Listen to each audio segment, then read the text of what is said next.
Rasulullah bertanya kepada mereka, "Mahada? Apa-apaan ini? Kenapa sampean kok pada berpuasa, wahai saudara-saudaraku kaum Yahudi?" Maka mereka menjawab, "Hada yaumun shalih." Hari ini adalah hari bagus, kata mereka.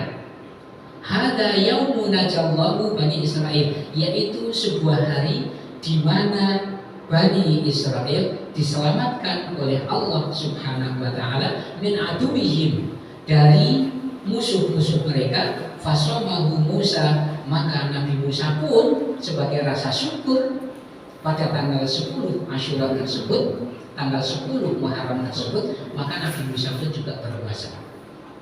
Itu dasarnya. Dasar orang Yahudi yang berada di Madinah seperti itu.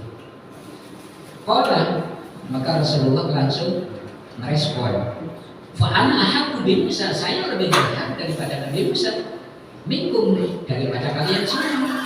Fasawahu wa amara bisyamihi. Kemudian Rasul pun juga berpuasa pada tanggal 10 Muharram tersebut. Wa amara bisyamihi. Kemudian Rasul pun juga memerintahkan kepada sahabat-sahabatnya pada saat itu untuk melaksanakan ibadah puasa pada tanggal 10 Muharram. Jadi itu Pak. Jadi di Makkah Rasul juga melihat orang-orang jahiliyah puasa tanggal 10 Muharram. Di Madinah pun juga orang-orang Yahudi berpuasa itu di tanggal 10 Muharram. Setelah Rasulullah 10 bulan berada di kota Madinah. Jadi seperti itu. Nah, ini masih di tahun pertama ya Pak ya. Masih di tahun pertama Rasulullah berada di Madinah. Tapi sudah berjalan 10 bulan melihat orang Yahudi kondisinya seperti itu. Gitu.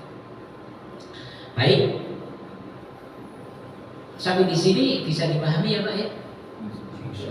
Bisa, alhamdulillah. Kemudian sekarang kita akan melihat kapan Ramadan itu disyariatkan oleh Allah kepada orang-orang yang beriman. Nah ini kita akan lihat. Tahun kedua di Madinah. Jadi perhitungan itu mulai Muharram ya. Itu nanti sejarahnya juga panjang. Bagaimana kaum muslimin, orang-orang yang beriman itu memulai tahun dengan menggunakan awalnya adalah bulan Muharram. Itu nanti panjang Pak kalau menceritakan, tapi tidak usah pada kesempatan kali hari ini. Ini sudah setengah 6 ini. Nanti sampai mudah-mudahan kelar. Jam 9. Oh, saya yang nggak sanggup.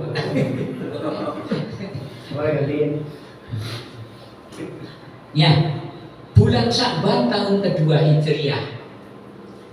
Jadi Rasulullah kan sudah tinggal di Madinah, ya. Rabiul Awal, Rabiul Akhir, Jumadal Ula, Jumadal Tsaniyah, Rajab, Sya'ban. Jadi satu setengah tahun ya Pak ya. 1,5 tahun Rasulullah berada di Madinah. Maka turunlah ayat ini di bulan Sya'ban tahun kedua. Berarti setelah 18 bulan ya, 18 bulan Rasulullah tinggal di kota Madinah, maka turunlah ayat ini. Kalau Rasul pada bulan Muharram tahun pertama Rasulullah itu tinggal, itu Rasulullah hanya melihat, kemudian Rasul memerintahkan. Jadi begini, apakah pada tahun pertama ketika Rasulullah itu melihat orang Yahudi pada berpuasa, langsung Rasulullah melaksanakan ibadah puasa? Bisa jadi iya, bisa jadi tahun berikutnya, gitu. Karena apa? Ibadah puasa sunnah itu kan tidak mesti harus niat pada malam hari. Pernah pada satu peristiwa pagi ya, Rasulullah itu bertanya kepada Aisyah ini sekian tahun kemudian, "Wahai Aisyah, apakah pagi hari ini ada sesuatu yang bisa kita makan?" Kata Aisyah, "Ya Rasulullah, tidak ada apa-apa ya Rasul. Kita tidak mempunyai apa-apa untuk kita makan pada pagi hari. Kalau begitu saya berpuasa." Berarti niatnya adalah pagi itu juga. Malam tidak ada niatan Rasulullah untuk melaksanakan ibadah puasa. Tapi pagi itu hari, ya, ketika Rasulullah bertanya kepada Sayyidah Aisyah, oh ya Rasul tidak ada makanan, oke kalau begitu saya berpuasa. Tapi nggak ada kata oke ya Pak ya. Baik, saya akan berpuasa pagi hari. Berarti dengan demikian maka ketika Rasulullah melihat orang Yahudi berpuasa pada tanggal sebelum Muharram, bisa jadi Rasulullah pada hari itu juga berpuasa. Atau mungkin pada tahun keduanya Rasulullah melaksanakan ibadah puasa. Gitu. Kalaupun Rasulullah itu tidak mengikuti orang Yahudi, maka Rasulullah pun juga mengikuti orang-orang Makkah. Karena tanggal 10 Muharram orang Makkah juga sudah puasa. Barangkali Rasulullah pun juga melaksanakan ibadah puasa pada saat itu. Nah, oleh karena itu pada bulan Sya'ban awal itu turun ayat A'udzubillahi minasyaitonirrajim. Ya ayyuhalladzina amanu kutiba 'alaikumus-syamu kama kutiba 'alal ladzina min qablikum la'allakum tattaqun. Nah, ayat ini kemudian nanti disusul ayat-ayat berikutnya. Tapi juknisnya nanti akan menyusul, Pak. Juknis pelaksanaan ibadah puasa itu mulai dari sebelum terbit fajar sampai dengan maghrib itu nanti belakangan Pak turunnya. Ada peristiwa-peristiwa yang melatar belakangi sampai ayat itu turun gitu. Kalau awalnya hanya ini, paling ayat berikutnya gitu. Syahrul Ramadan alladzi unzila fihi al-Qur'an hudan lin-nasi wa bayyinatin minal huda wal furqan. Faman syahida minkum asy-syahra falyasum wa man kana maridan aw 'ala safarin fa'iddatun min ayyamin ukhra. Yuridullahu bikumul yusra wa la yuridu bikumul 'usra wa litukmilul 'iddata wa litukabbirullaha 'ala ma hadakum wa la'allakum tashkurun. Itu ayat berikutnya. Jadi turunnya mulai dari uhilla lakum itu nanti ada peristiwa yang melatar belakangi. Jadi turun ayat itu tidak sekaligus satu paket, itu enggak. Terkadang dilatar belakangi oleh peristiwa-peristiwa yang terjadi pada saat itu. Baik, ini artinya wahai orang-orang beriman, diwajibkan atas kamu berpuasa. Di sini tidak ada kata wajib, tetapi yang ada kata kutiba. Kutiba itu adalah telah diputuskan, gitu ya. Itu arti sebenarnya. Makanya bahasa Al-Quran itu sangat halus, Pak. Jadi Al-Quran tidak secara tegas, ya, mewajibkan itu, tapi telah ditetapkan. Kutiba alaikumus-syiyam, telah ditetapkan untuk kalian semua, buat kalian semua, yaitu berpuasa. Kama kutiba alal ladzina min qablikum, sebagaimana ditetapkan untuk orang-orang min qablikum sebelum kalian, la'allakum tattaqun. Tujuannya apa? Agar supaya kalian semua itu bertakwa kepada Allah. Nanti pada ayat berikutnya, Waman syahida minkum syahra falyasum. Nah, itu baru perintah di situ. Barang siapa yang bertemu dengan bulan tersebut, bulan Ramadan, faman syahida minkum syahra, barang siapa yang bertemu dengan bulan tersebut, falyasum, hendaklah. Nah, itu baru perintah. Hendaklah orang itu berpuasa. Baik. Kita lanjut, Pak. Nah, ini penegasannya sudah kita bacakan, tidak perlu saya bacakan lagi. Jadi faman syahida minkum syahra, barang siapa yang bertemu dengan bulan tersebut, falyasum, hendaklah. Ini pun juga perintahnya masih sangat halus, Pak. Hendaklah, ya, hendaklah berpuasa. Itu perintahnya sangat halus. Nah, oleh karena itu maka perintah Ramadan itu ya memang meskipun itu wajib, tapi perintah wajibnya itu tidak secara tegas, tidak seperti perintah wajibnya sholat. Kalau sholat itu perintahnya tegas, aqimus sholat wa atuz zakat, dirikanlah sholat. Nah, itu tegas itu perintahnya dengan menggunakan fi'il amar atau kata kerja perintah. Aqimus sholat, dirikanlah sholat, wa atuz zakat, dan tunaikan zakat. Ini perintahnya jelas, Pak. Tapi kalau puasa Ramadan tidak seperti itu.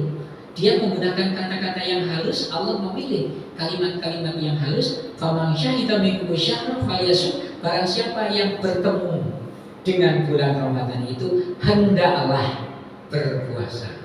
Jadi tidak kamu harus berpuasa, enggak. Tapi di sini hendaklah. Perintahnya luar biasa Al-Quran terhadap kita. Waman kana maridan, barang siapa yang sakit, aw ala safarin, atau dalam kondisi dalam bepergian, dalam perjalanan, fa'iddatun, maka hendaklah dia berpuasa mengganti. Artinya pada saat dalam perjalanan, pada saat sakit dia boleh berbuka, kemudian mengganti sesuai dengan hari yang ditinggalkannya itu pada hari-hari yang lain. Yuridullahu bikumul yusra, karena apa? Allah menghendaki kemudahan. Wala yuridu bikumul usra, dan Allah tidak menghendaki untuk kalian kesukaran ataupun kesulitan. Walitukmilul iddata, tetapi hendaklah kalian semua melengkapi hari-hari tersebut yang ditinggalkan. Waltakabbirullah, dan hendaklah kalian bertakbir kepada Allah ala mahadakum, terhadap apa yang telah Allah berikan petunjuk kepada kalian, wala'allakum tashkurun, dan agar supaya kalian semua adalah bersyukur kepada Allah Subhanahu wa ta'ala. Nah, ini perintah puasa pada bulan Ramadan. Nah, ini penyempurnaan puasa Asyura. Nah, kita akan lihat ini hadis sahih juga diriwayatkan oleh Imam Muslim. Bunyinya an Abdullah bin Abbas, dari Abdullah bin Abbas radhiyallahu anhu, yaqul, dia berkata, hina shoma Rasulullah sallallahu alaihi wasallam yaum Asyura, ketika Rasulullah berpuasa pada tanggal 10 Muharram, wa amara bisyamihi, dan ketika itu Rasul juga memerintahkan untuk kaum muslimin, orang-orang yang beriman, berpuasa pula. Qalu, maka mereka orang-orang mukmin pada saat itu sempat bertanya-tanya, ya Rasulullah, wahai Rasulullah, innahu yaumun tu'adzimuhul yahud, hari itu tanggal 10 Muharram itu kan diagungkan oleh umat Yahudi, wan Nasoro, dan juga umat Nasoro. Faqala Rasulullah, jadi mereka sedikit protes gitu ya, kenapa kita ikut-ikutan ya Rasul? Hari tersebut diagungkan sekali oleh umat Yahudi dan juga oleh umat Nasrani. Kenapa kita ikut-ikutan ya Rasul? Nah, gitu pertanyaan para sahabat pada saat itu, tahun-tahun berikutnya gitu. Faqala Rasulullah, maka Rasulullah menjawab, fa idza kana al-'amul muqbil. Ini sebagai jawaban Rasulullah. Ini dalam sebuah riwayat, hadis ini muncul pada tahun ke-10 gitu ya, ke-10 ketika Rasulullah sudah berada di Madinah. Fa idza kana al-'amul muqbil, apabila tahun berikutnya insya Allah, bila Allah menghendaki, sumna al-yaum at-tasi, maka saya akan berpuasa pada tanggal 9-nya gitu. Jadi para sahabat pada saat itu ya merasa risih atau gimana ya, nggak setuju atau gimana gitu ya. Kenapa kita kok sama dengan mereka? Kenapa ya Rasul gitu? Kira-kira seperti itu bahasanya. Nah, ini ada yang protes ini. Kalau begitu, tahun yang akan datang, kata Nabi, kalau aku berjumpa dengan tanggal 10 Muharram, saya akan puasa pada tanggal 9-nya gitu.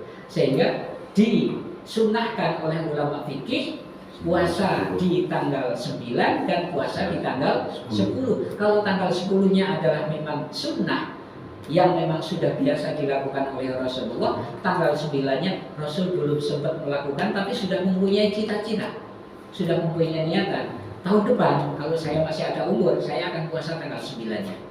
Ya, tidak sama dengan umat Yahudi dan umat Nasrani. Gitu.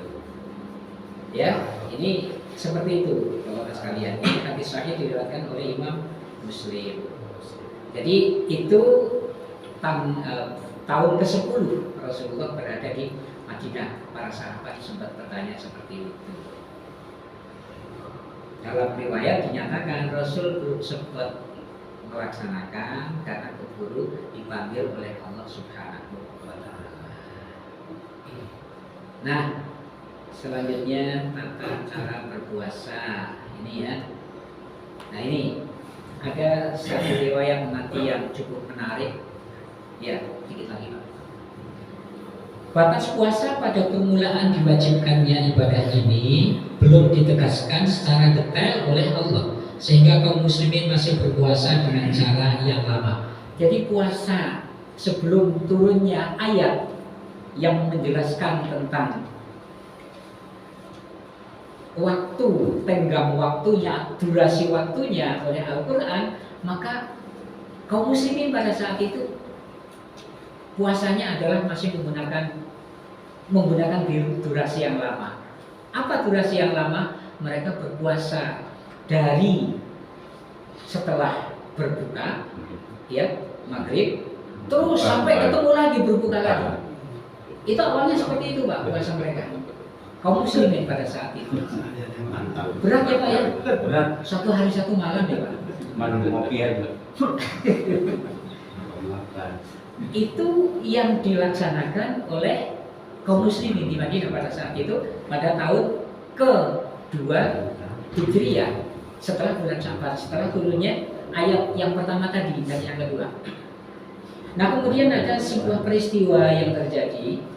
Ada seorang sahabat, namanya adalah sahabat Qais, ya, Qais bin Sirmah Al-Ansari, dia sahabat asli Madinah. Dia adalah seorang pekerja keras Pak, seorang pekerja keras. Dia seorang petani yang mempunyai lahan kebun kurma yang lumayan luas gitu ya. Ketika dia berpuasa, puasanya kan pada saat itu kan dari maghrib sampai ke maghrib lagi, satu hari satu malam. Bisa dibayangkan Pak? Itu pagi-pagi bangun setelah sholat subuh gitu ya, langsung bekerja. Dalam kondisi berpuasa seperti itu, pekerjaannya berat, pingsan dia. Pingsan Pak. Karena apa? Pada saat sebelumnya itu dia bertanya kepada istrinya, wahai istriku, adakah sesuatu yang bisa kita makan sore hari ini? Sang istri bilang, waduh mas, tidak ada. Ya sudah kalau begitu saya tak coba mencari ke keluarga yang lain gitu. Ya istilahnya minta barang satu piring gandum atau sesuatu yang bisa dipakai untuk berbuka gitu, kira-kira seperti itu. Nah begitu dia sedang keluar menuju keluarganya yang berdekatan, si Qais bin Sirmah ini tertidur. Tidak bangun-bangun. Wallahu alam, apakah tertidurnya itu setelah salat Isya atau bagaimana, wallahu alam. Tertidur terus tidak makan kan, berarti kan satu hari satu malam sudah tidak makan Pak, tidak minum, paling ya minum saja lah gitu. Kalau air insya Allah sih ada dalam sebuah keluarga itu. Paginya kan bekerja lagi, bekerja sampai di tengah hari pingsan dia karena nggak kuat. Sudah berapa jam dia tidak makan, tidak minum Pak. Itu peristiwa yang terjadi itu. Sahabat Qais bin Sirmah. Kemudian masalah itu setelah dia sadar kembali, langsung mengadu kepada Rasulullah. Ya Rasul, saya tidak berpuasa pada hari ini. Karena apa? Diceritakan kepada Rasulullah peristiwa yang terjadi kemarin sore. Nah setelah itu maka akhirnya turunlah ayat yang menjelaskan sebagai juknis puasa, yaitu ini ayat yang ke-187 turun. Ini sudah berjalan beberapa hari setelah pelaksanaan kaum muslim bulan Ramadan, puasa bulan Ramadan. Tidak diceritakan di dalam sebuah tafsir atau manapun juga tanggal keberapa ayat ini turun. Yang jelas ini ayat turun belakangan, yaitu uhilla lakum lailatas syiyamir rafatu ila nisaikum hunna libasul lakum wa antum libasul lahun alimallahu annakum kuntum takhtanuna anfusakum fataba 'alaikum wa 'afa 'ankum fal'ana basyiruhunna wabtaghu ma kataballahu lakum wa kulu washrabu. Ini intinya di sini, Pak. Wa kulu washrabu hatta yatabayyana lakumul khaytul abyadu minal khaytil aswadi minal fajr. Jadi setelah berbuka puasa, silakan boleh makan dan minum juga, boleh menggauli istri juga sampai nanti terbitnya fajar. Ini ayat berikutnya ini yang turun setelah ada sebuah peristiwa yang sangat mengharukan itu, yaitu sahabat Qais bin Sirmah yang mengalami kondisi seperti itu. Jadi Al-Quran itu turun, ayat-ayat Al-Quran itu turun biasanya mengiringi sebuah peristiwa-peristiwa penting. Jadi jarang yang turun serta-merta, itu jarang. Biasanya ada peristiwa-peristiwa penting. Tsumma atimus syiyama ilal lail, kemudian sempurnakan puasa kalian sampai dengan malam hari. Artinya sampai maghrib lah gitu ya. Wala tubashiruhunna, jangan kau gauli istri-istrimu wa antum aqifuna bil masajid, sementara kalian sedang melaksanakan i'tikaf di dalam masjid. Tilka hududullah, itu adalah batasan-batasan Allah. Fala taqrabuha, jangan kalian mendekatinya. Kalau sudah ada keterangan seperti itu, malam hari kan boleh makan minum, Pak. Boleh juga menggauli istri pada bulan puasa tersebut. Tetapi ketika suami Anda atau Anda sedang dalam keadaan i'tikaf di dalam masjid, jangan sekali-kali kalian mendekati istri kalian. Ini bahasa Al-Quran yang halus juga, Pak. Tidak langsung mengatakan jangan kau campuri istrimu pada waktu kalian beriktikaf, karena batal iktikafnya. Meskipun boleh pada malam hari gitu. Kita mengatakan hubungan suami istri pada bulan Ramadan gitu. Asalkan jangan melebihi pada saat fajar. Jadi fajar itu sudah tidak ada lagi yang dilakukan. Kesiapan Allah. Nah nanti sampai di sini dulu Pak ya. Jam 6. Ya. Ada pertanyaan mungkin? Nanti kita lanjut pada pertemuan yang akan datang. Itu sejarahnya Pak ya. Sejarahnya 9-10 ya Pak. Iya. Iya. Nah terus kalau yang disebut itu ada nggak Pak ajaran yang disebut nisfu Sya'ban? Aduh, ini sensitif Pak ya. Ini sensitif sekali ini. Nisfu Sya'ban. Apa perlu saya sampaikan apa adanya? Biar kita pemahamannya aja. Ya, sebagai informasi saja ya Pak ya. Jadi pada masa Rasulullah itu sebenarnya tidak ada. Hanya Rasul, ibadah yang terbaik, yang paling Rasul banyak lakukan ini adalah di bulan Sya'ban ya, adalah beliau melaksanakan ibadah puasa. Jadi puasa sunnah yang paling banyak Rasulullah lakukan adalah di bulan Sya'ban. Itu yang Rasulullah lakukan. Apakah Rasulullah melaksanakan sholat pada nisfu Sya'ban? Tidak ada keterangan, ya, tidak ada hadis ataupun sunnah ataupun asar pun yang menjelaskan tentang itu. Kapan itu dimulai? Yaitu sekian ratus tahun setelah Rasulullah wafat. Apakah itu boleh dilaksanakan? Selama kita tidak mengkhususkan sholat pada nisfu Sya'ban, karena memang tidak ada tuntunannya itu, boleh saja. Tetapi laksanakan sholat hajat saja Pak. Kita kan biasanya yang sudah dilakukan kan, kita minta dipanjangkan umur kan gitu ya, kita minta diampuni misalnya, dan seterusnya. Ada 3 permintaan biasanya itu, dengan didahului membaca surah Yasin. Boleh-boleh saja lah, itulah membaca ayat Al-Quran kok. Tetapi jangan mengkhususkan ya. Nah kalaupun kita akan melaksanakan sholat habis maghrib misalnya, sholat hajat saja, karena sholat nisfu Sya'ban tidak ada tuntunannya sama sekali. Kalau sholat hajat ada tuntunannya Pak. Berapa rakaat? Tidak terbatas. Silakan saja 2 rakaat boleh, 4 rakaat boleh, 6 rakaat boleh. Itu sholat hajat ya. Oleh karena itu ya, saya pribadi itu memang tidak pernah melakukan hal itu. Nisfu Sya'ban tidak pernah saya ikuti karena memang tidak ada tuntunannya. Kalau misalnya akan dilaksanakan di musola ini silahkan, tapi jangan niatnya sholat nisfu Sya'ban, nggak ada tuntunannya itu. Niatlah sholat hajat itu.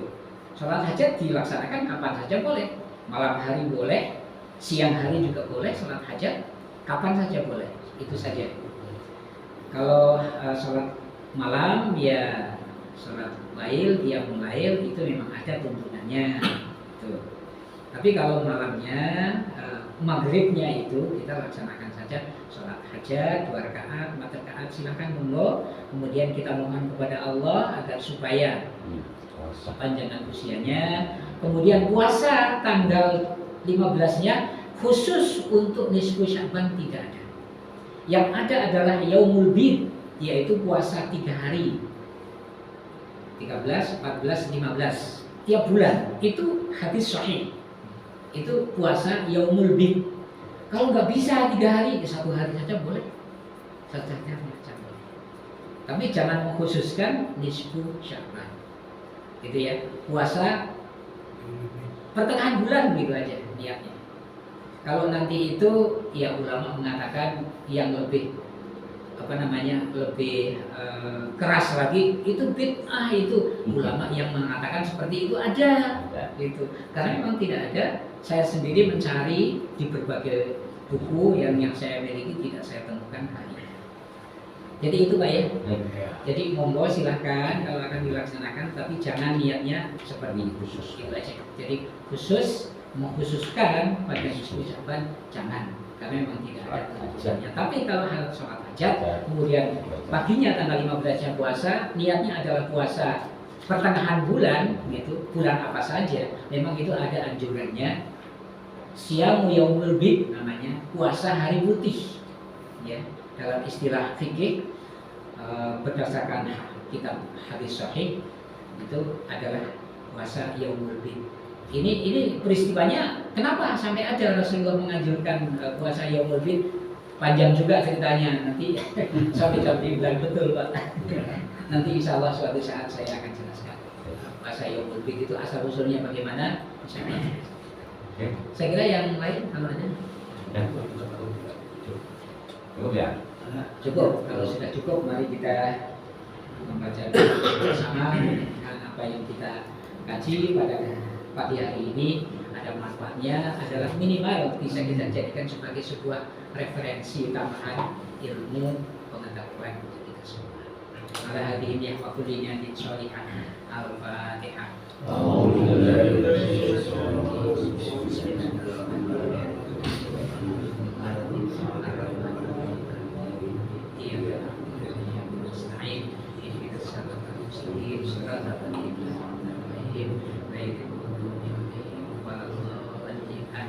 Allahumma shalli wa sallim ala sayyidina Muhammad wa ala ali sayyidina Muhammad sayyidil awwalin wal akhirin wa sallim ala tabaraka wa ta'ala kulli sahabati rasulillah ajma'in. Alhamdulillahi rabbil alamin.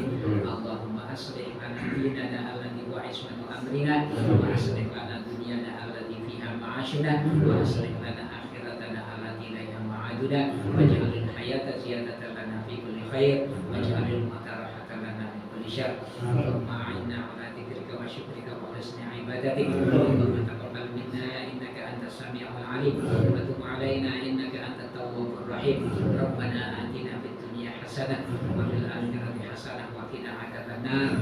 Sallallahu ala sayyidina Muhammadin wa ala alihi wa sahbihi wa sallam. Subhana rabbika rabbil izzati amma yasifun wa salamun ala mursalin walhamdulillahi rabbil alamin.